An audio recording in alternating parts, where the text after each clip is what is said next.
देखिए तो यहाँ पर नेक्स्ट क्वेश्चन है 24। क्वेश्चन 24 में ऐसा लिखा है, उन्हें कहा कि ABCD एक आयत है। ABCD क्या है? एक ABCD एक आयत है। आयत बना लीजिए तो ABCD।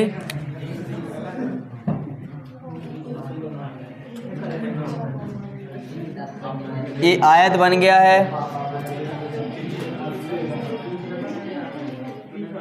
ABCD, ठीक। फिर इन्होंने कहा कि इनके निर्देशांक क्रमशः A के निर्देशांक दिए गए हैं -1, -1, B के दिए गए हैं -1, C के हैं 5, और D के हैं 5, -1। ये दिए गए हैं। इनने ये भी कहा कि जो P, Q, R, S जो 4 बिंदु हैं वे क्रमशः भुजा AB, BC, CD और DA के मध्य बिंदु हैं। यानी जो AB का मध्य बिंदु है वो P है, BC को है वो Q है, और यहाँ पर इसका है CD का है वो R है, और DA का है S। इनने कही हम इन्हें मिलाए देते हैं तो एक चतुर्भुज बनत है। इनने कही जो चतुर्भुज जो बनो है ये बताओ कि वर्ग हुई है कि समचतुर्भुज हुई है। इनने कहा वर्ग हुई है कि समचतुर्भुज हुई है। ऐसे ही बता सका था अगर थोड़ा सा दिमाग लगा लो।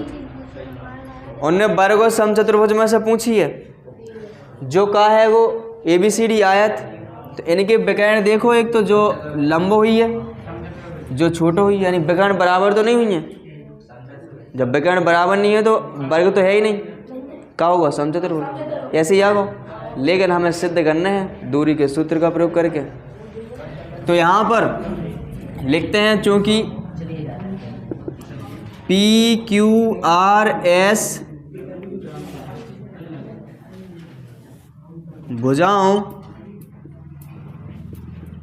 AB, BC, CD, DA के मध्य बिंदु हैं।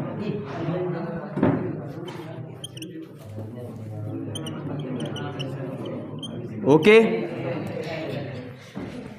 मध्य बिंदु हैं तो मध्य बिंदु के निर्देशांक का जो सूत्र होता है उसका प्रयोग करके P के निर्देशांक निकाल लेंगे। तो यहाँ पर P के निर्देशांक क्या हो जाएंगे?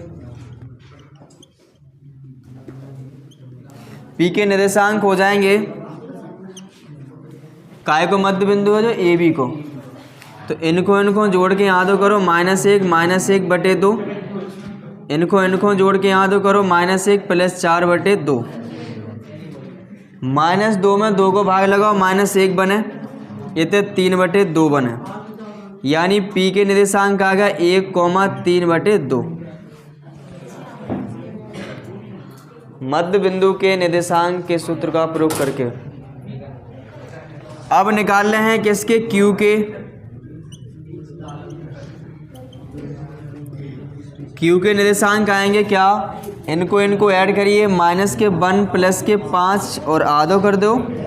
y वाले करिए 4 + 4 बटे में 2 कर दो। यहाँ कितना बनेगा? 4 और 4 को 2 को भाग लगाओ, 4 में 2, इतने 8 बने, 8 में 2 को भाग लगाओ, 4 बने। तो 2,4 इसके निर्देशांक होगा। यहाँ लिख दो 2,4। इसके बाद R के निर्देशांक निकालिए।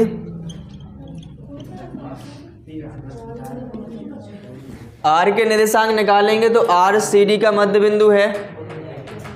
इनको ऐड करके आधा करिए, तो 5 + 5 बटे में 2। y वालों को ऐड करके आधा करिए,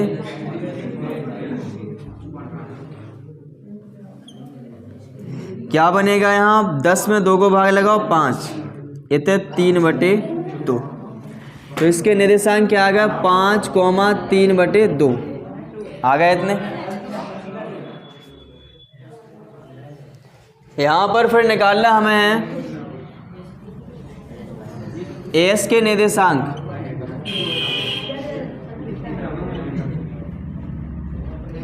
एस के निर्देशांक निकालेंगे तो क्या बनेगा, इधर इनको जोड़िए, आधा करिए, -1 प्लस के 5/4 सॉरी 2, -1 को जोड़िए और बा को आधो कर दो तो क्या बने यहाँ पर 2, -1, यानी एस के निर्देशांक भी आ गया 2, -1। हमें ये सारी भुजाएं निकालनी हैं, जब ही हम इस आकृति के बारे में बता सकते हैं कौन सी आकृति है। यानी पी क्यू निकालने हैं, क्यू आर निकालना है, आर एस निकालना है और पी एस निकालना है। इनकी दूरियां निकालते हैं। तो यहाँ पर लिखते हैं चतुर्भुज पी क्यू आर एस की भुजाएं, चतुर्भुज पी क्यू आर एस की भुजाएं निकालते हैं। पहले निकाल लेते हैं पी क्यू। दो बिंदुओं के बीच की दूरी के सूत्र का प्रयोग करके पी क्यू की लंबाई निकालेंगे। तो देखो जे पी क्यू है ना, तो -1 -2 का वर्ग करेंगे रूट के अंदर, यानी पिछले कई प्रश्नों में बता चुके हैं कि x और x वालों का जो होता है उनका अंतर का वर्ग करते हैं अंडर रूट के अंदर, प्लस y के जो निर्देशांक लिखे होते हैं उनका अंतर करके वर्ग करते हैं अंडर रूट के अंदर। -1 का वर्ग होगा इधर, और इधर होगा 4 -3/2 का वर्ग होता है। यहाँ कितना हो जाएगा, -3 का वर्ग कितना हो जाए 9। इसके नीचे 1 करो, यहाँ बनेगा 4 दूनी 8 और 8 में से 3 कम कर दो 5 बने, और 5 को वर्ग कितना हो जाए 25 और 2 को वर्ग हो जाए 4। यहाँ पर इसके नीचे बन करके इनका एलसीएम ले डालो तो कितना बनेगा 4, और यहाँ 36 प्लस के 25, इनको ऐड करो √61 बनेगा और बटे में 4। इनको बाहर निकालोगे तो √61 तो कछु को वर्ग नहीं है, तो अंडर रूट के अंदर है 4 है, 2 को सो जो बाहर निकल के आ गए इकाई।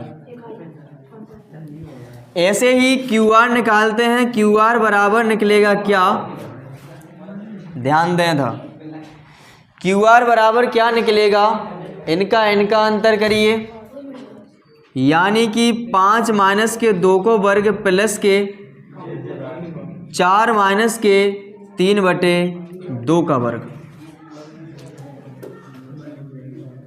यहाँ क्या बनेगा 3 बनेगा, और 3 का वर्ग कितना होगा 9। इतने एक नीचे करके करो सॉल्व, थोड़ा सा डाइट करना भी सीखिए, सब कुछ लिखेंगे नहीं। यहाँ पर 4 दूनी 8, 8 में से 3 घटाओ 5, 5 को वर्ग करो और बटे में 2 को वर्ग। इनको सॉल्व करो, देखो सेम ही तो बन गो, तो जो ये सॉल्व करे से कितना आ गो तो 61 बटे में 4। ये बाहर निकालो कितना √61 बटे में इकाई। ऐसे ही निकालेंगे किसकी वैल्यू हम, देखो आर एस की।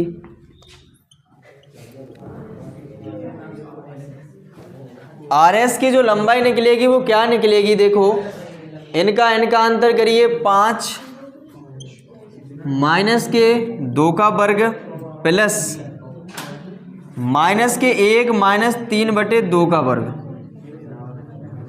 यहाँ कितना बनेगा 3 का वर्ग 9, यहाँ बनेगा -5/2 अंदर ही अंदर, और बाको वर्ग करो सो 25/4, और ये सॉल्व कर लो तो कितना बन जाए 61 बटे में 4, और ये बाहर निकालो सो √61 जाएंगे तहीं रहे, लेकिन जे बाहर निकल के यहाँ जाए और इकाई लिख सकते। ऐसे ही हम लिखेंगे किसकी एक और लंबाई रह गई है, कौन सी रह गई, PS या SP लिख सकते हैं। SP के बराबर क्या लिखेंगे, -1 -2 का वर्ग प्लस -1 -3/2 का वर्ग। यहाँ बनेगा 3 का वर्ग 9, यहाँ बनेगा -5/2 से -5/2 को 25/4। इनको सॉल्व करोगे बनेगा √61/4। इनको बाहर निकालो, 61 नहीं निकल पाएंगे, ये निकल के आ जाए इकाई। ठीक है इतना। अब यहाँ हम विकर्ण की लंबाई निकालते हैं। ये तो भुजाएं आ गई, सब बराबर हैं। अब वर्ग हो सकत और समचतुर्भुज भी हो सकत। अब डिपेंड करेगा विकर्णों पर। यदि विकर्ण भी बराबर आ जाते हैं दोनों तो वर्ग होगा, और यदि विकर्ण बराबर नहीं आते हैं तो समचतुर्भुज होगा। तो यहाँ पर लिखते हैं विकर्ण, विकर्ण क्या है इसका, एक तो क्या हो गया PR हो गया, एक हो गया क्या SQ।